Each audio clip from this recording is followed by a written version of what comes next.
EEAT, ce n'est plus un avantage concurrentiel, c'est le ticket d'entrée, soit EEAT en français. Beaucoup de consultants SEO et d'agences parlent encore de EEAT comme d'un plus. Comme si bien exécuter vous donnait une longueur d'avance, comme si bien le faire. Ce n'est plus le cas. En 2026, si votre EEAT est faible, votre SEO ne fonctionnera pas. Pas moins bien, pas du tout. Rappel rapide pour ceux qui ne maîtrisent pas encore le sujet. Google ne classe pas officiellement le EAT comme un signal algorithmique direct.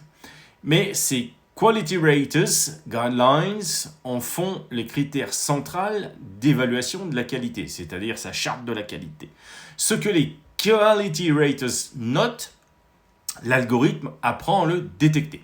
Traduction, c'est indirect, mais c'est déterminant. Les 4 dimensions sont l'expérience. L'auteur a-t-il vécu le sujet de l'intérieur? Terrain réel, exemple vérifiable, pas de contenu synthétisé depuis d'autres sources. L'expertise. Maîtrise-t-il son domaine en profondeur? Profondeur avant la longueur. Des données précises, de la nuance assumée, et après, vous avez l'autorité. L'autorité est-il reconnue par d'autres? Backlinks d'autorité, citation dans la presse, des mentions par des experts du secteur. La fiabilité, le site est-il transparent? Est-ce qu'il y a une page About solide, des mentions légales visibles, une politique de confidentialité à jour? Pour les secteurs YM, de la santé, la finance et le droit, ces critères sont encore plus stricts. On peut disparaître juste dans la nuit. Une mauvaise information peut impacter la vie d'un utilisateur.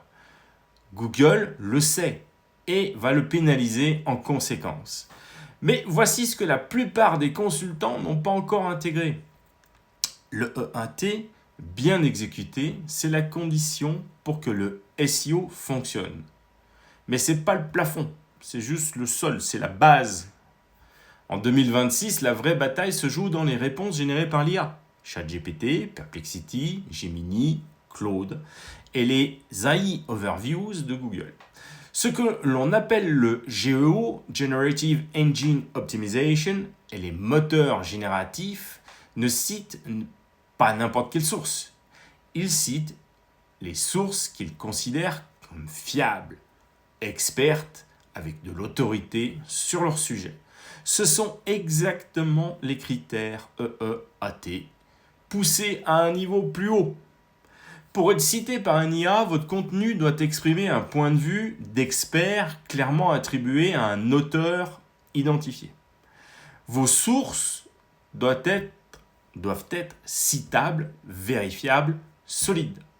Votre site doit être perçu comme une référence sectorielle, pas un producteur de contenu générique.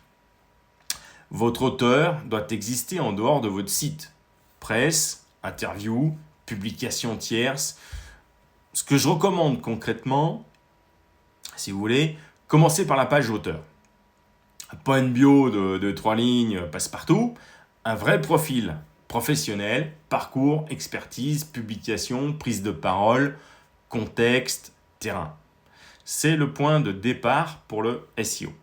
Et le premier signal que lisent les moteurs génératifs pour décider si vous méritez d'être cité. Le GEO n'est pas une discipline séparée du SEO. C'est du high level, c'est son évolution logique avec des standards plus élevés. Ceux qui ont négligé le EAT vont souffrir 2 fois, dans les SERP et dans les réponses IA.